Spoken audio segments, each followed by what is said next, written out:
Well, joining us now for more from New York is Vinoo Varghese, criminal defense attorney and a former prosecutor, working both sides. So, Vinoo, we had actually Alan Dershowitz on earlier in the program making the argument, as he has been making, that you cannot impeach a president once he is out of office, despite some precedents when it comes, we should say, with other officials, cabinet officials. What's your view on that?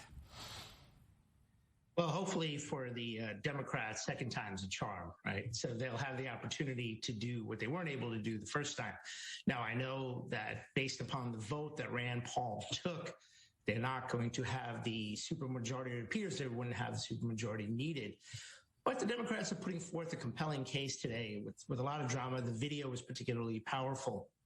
There are those who've argued, however, that this isn't the right mechanisms. There is a provision, Section 3 of the 14th Amendment, which allows an officer to be removed for insurrection. And they could have used that route, which would not have required the two-thirds supermajority that's needed in the House. The interesting thing here is what this really is about is whether the king is accountable to his people. For a good number of this country, maybe even half this country, President Trump was king. So the theory put forth by the Republicans is that you can't impeach a king, at least not in his last few days in office. I think that's wrong. I think the Democrats are doing what they're supposed to do. History will judge those who didn't do the right thing. And I think history is going to judge these Republicans who don't vote to impeach or to convict quite harshly.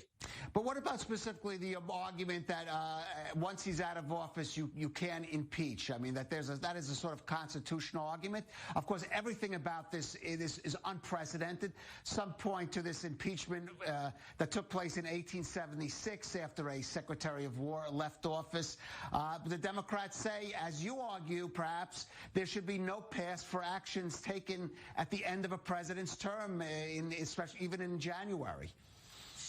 Right. And in fact, Congressman Raskin opened up by using some very clever terminology, or at least a good catchphrase for this. And you need that, right? In any trial, you need catchphrases. It says there should be no January exception. I think that's right. Look, this isn't so cut and dry. I mean, you're talking about, this is only the fourth impeachment trial of a president, and two of them have been Trump. So, it's not like there's a lot of history here. And they argue about a case in the 1800s or for General President Grant, Secretary of War, to come on as the basis for impeaching an official after he left. But there hasn't been anything involving the president after he's left office. So this is extraordinary. And this may ultimately reach the Supreme Court if Trump is convicted. So I think that's the thing that you got to look here. If Trump is convicted, he's going to contest this in court. If he's not convicted, well, then all hail the king, right? The king will then have survived impeachment twice. I mean, which is extraordinary in and of itself. Right. Well, what about the other argument that the defense lawyers put forward in their brief, which is that President Trump, like any other citizen, maybe more than other citizens, enjoys First Amendment rights, and that his comments, provocative, didn't reach the level of outright incitement to violence and are therefore covered by First Amendment protections? So generally, the First Amendment wouldn't no amendment, no free speech. There's no right that's completely unabridged. There's no right that's unlimited. And I think when you look at this, right, you got to look at what Trump did that day. I mean, it's just extraordinary, right? He says, got to fight. And then he's encouraging these people on. He's tweeting. He says, Mike Pence better do the right thing. I mean, you got to take back this country, this election that we won in a landslide or stolen from us. When you look at his actions, did he say storm the Capitol? No, he didn't. But what was it foreseeable that this would happen, particularly as president, particularly with the ravenous, the rabid following that he has amongst his followers? All of that was foreseeable. So when you look at it, this is, by its definition, I think, inciting insurrection. Now, the legal question of whether you can impeach somebody after he leaves office, maybe ultimately for the Supreme Court to decide. But I think the Democrats are doing what they're supposed to do, and hopefully at least 17 Republicans will join the Democrats in this process, because what they played, that video, I mean, it's just, when you see it all put together, I mean, it's awful. It was awful what had happened here. Vinoo, I want to follow up on a point you raised, because on one hand, the Democrats basically said they had to bring this impeachment trial because it would create a dangerous precedent if a president did this and then didn't face any kind of consequences, even if it's not brought to an outright conviction. On the other hand, you're suggesting if President Trump is not convicted in this case, it almost could create a dangerous precedent where he is seen to have defeated and beaten back this charge, and perhaps given a green light to continue to not only to continue to run for office, but to do so in a similar manner that brought him to this point. Absolutely. And I think that's the dangerous line that the Democrats are playing here. I mean, if things don't go well for Joe Biden over these next 3+ years, if he doesn't turn around the mess created by President Trump, we can see Trump back in 2024 running again. There is another out, which has been suggested by some constitutional scholars who've talked, and I mentioned it a little bit earlier, to vote to remove him from office through the 14th Amendment, which will only require a simple majority in both houses. Well, they have that. It seems to me interesting that they didn't use that or to make that move and go that route, because it seems like they're going to lose here in the Senate. All right. Well, we'll have to see. That does seem likely to be the case, but you never know. Attorney Vinoo Varghese, thank you for joining us on I-24 News.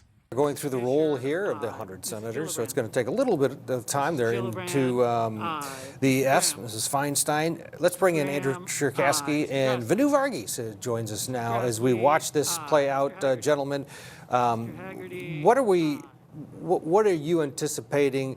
Vinoo, first, thanks for joining us.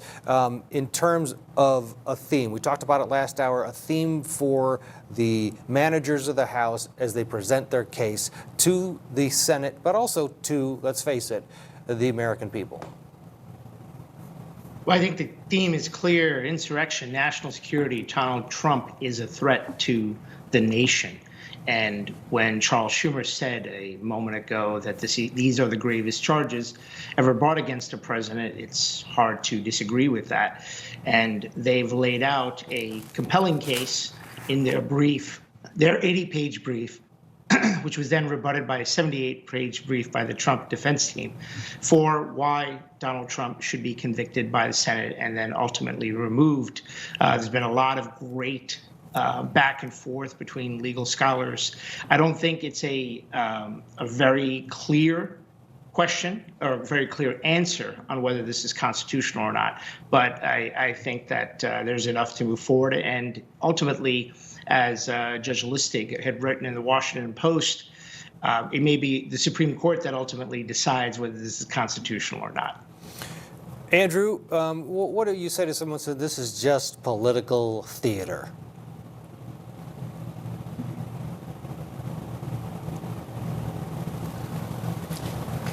No, we lost Andrew's audio. Vinoo, to you, I mean, this is not a courtroom. The jurors are senators. They are not unbiased. Shouldn't people be a bit pessimistic about the process, or no? Is this our system the greatest on earth? Well, I think the Democrats had to do what they did. They had to hold Trump accountable, right? Without Trump's words, you don't have the incident on January 6th, the storming of the Capitol. Now, Trump didn't say go storm the Capitol. He said we got to fight. He said Mike Pence better do the right thing.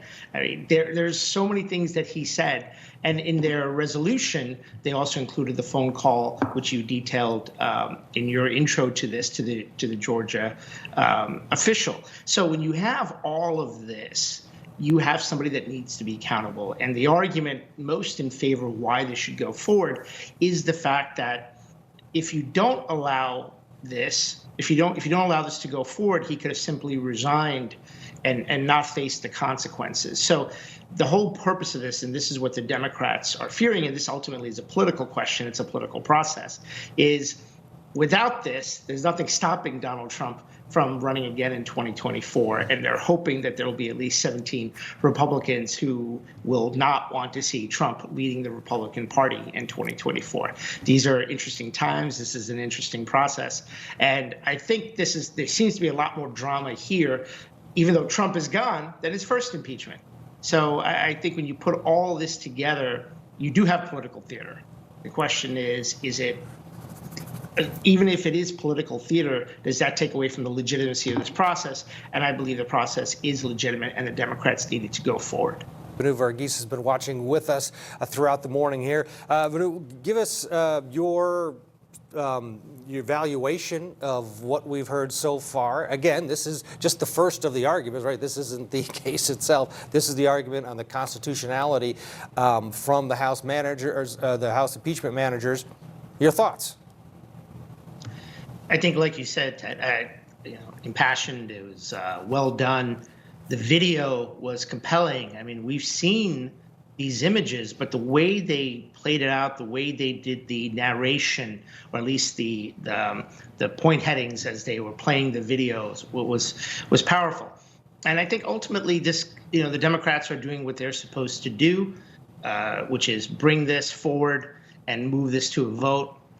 They are taking a huge risk. There are those who've written, there was an opinion piece in the Washington Post that the correct way to proceed here is based on the notion that Republicans, there won't be 17 Republicans who join with the Democrats to vote here, is to have him move from office by Section 3 of the 14th Amendment to the United States Constitution, which provides for expulsion for insurrection for a federal officer and prevents somebody from becoming president again, because that's what the Democrats are most scared of here, right? That they're going to do this, Trump gets acquitted, and if the next 3 years don't go well for President Biden, you may get Trump again in 2024. That's a huge, huge potential consequence of losing here. And so there are scholars who've written that the way to go is through the 14th Amendment, which would only require a simple majority, and it would be almost foolproof because you'd need 2/3 to reverse that bar from holding public office, though it could, of course, be challenged in the courts, which is what may happen here anyway. This question, it's not so black and white. I mean, it's certainly, I think the Democrats are correct in moving in the constitutionality of this, but it's never been decided by the Supreme Court. Right, which you're right. In the end of the day, that may be the arbiter of what happens in terms of this decision.